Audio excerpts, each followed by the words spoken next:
నమస్తే and welcome to hit TV. తెలంగాణలో RTC బస్సుల్లో మహిళల ఉచిత ప్రయాణం వారి ఆర్థిక స్థితి మెరుగుపడడానికి దోహదపడుతుందని పలువురు నిపుణులు చెబుతున్నారు. ఈ పథకం ప్రస్తుతం మహిళల పురోగతికి ఉపయోగపడడమే కాకుండా సమాజ పురోగతికి కూడా ఉపయోగపడుతుందని ఆర్థికవేత్తలు విశ్లేషిస్తున్నారు.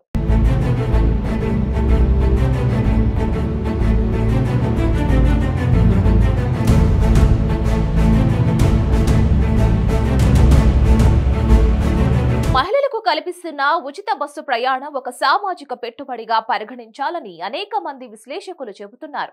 మహిళలకు దూర ప్రయాణం ఒక భారం కాకుండా, ఒక భయం కాకుండా చేయగలిగితే వారికి ఉపాధి అవకాశాలు మెరుగవుతాయని కూడా అనేక మంది చెబుతున్నారు.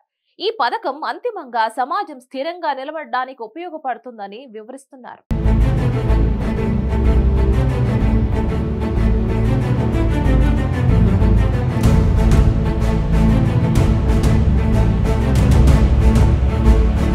దేశవ్యాప్తంగా ఢిల్లీ, పంజాబ్, తమిళనాడు, కర్ణాటకలో ఉచిత బస్సు ప్రయాణ పథకానికి శ్రీకారం చుట్టడానికి ముందు శాస్త్రీయ అధ్యయనం చేశారు.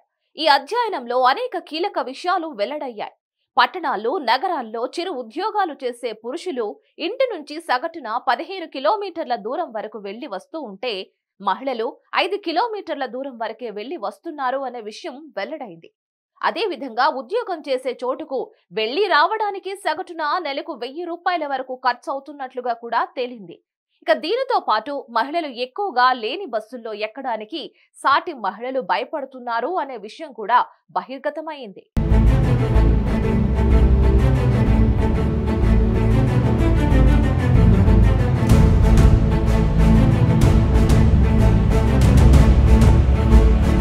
శాస్త్రీయ అధ్యయనం చూసినప్పుడు మహిళలకు ఉచిత బస్సు ప్రయాణం ఎంత అవసరమో అర్థమవుతుంది. మహిళలకు ఉచిత ప్రయాణాన్ని ఒక సామాజిక పెట్టుబడిగా చూడాలని కొందరు చెప్తున్నారు. మన దేశంలో పెద్ద పెద్ద వ్యాపారవేత్తలు, పారిశ్రామికవేత్తలు బ్యాంకులకు 1,00,000 కోట్ల రూపాయలను ఎగవేస్తున్నారు. అటువంటి పెద్ద విషయంలో ప్రభుత్వం ఎటువంటి కఠిన చర్యలు తీసుకోవడం లేదు.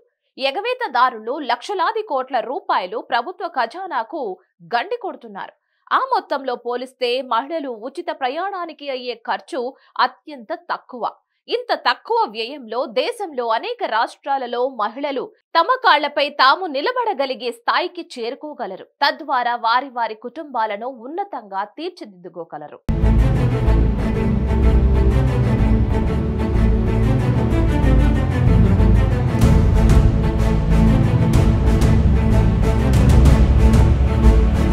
తెలంగాణ కంటే ముందు కర్ణాటక రాష్ట్రంలో మహిళలకు ఉచిత బస్సు సౌకర్యం కల్పించారు. దీంతో ఆ రాష్ట్రంలో లక్షలాది మంది మహిళలు ఇల్లు కదులుతున్నారు.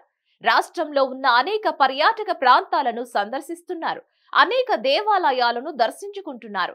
ప్రయాణం ఉచితం కాబట్టి వీరు సంచరిస్తున్న ప్రదేశాల్లో కొనుగోలు చేసేందుకు ఖర్చు చేస్తున్నారు. తద్వారా కర్ణాటక రాష్ట్రంలో అనేక ప్రాంతాల్లో దుకాణాలు కలకలలాడుతున్నాయి. కొనుగోలుదారులు ఎక్కువగా మహిళలే ఉంటున్నారు. ఈ కారణంగా రాష్ట్ర ఖజానాకు కూడా కొంత ఆదాయం సమకూరుతుంది. ఉచిత బస్సు ప్రయాణం ద్వారా చేస్తున్న ఖర్చు ప్రభుత్వానికి భారం కాకుండా కొంత మేరకు తిరిగి ఖజానాకు చేరుతుంది.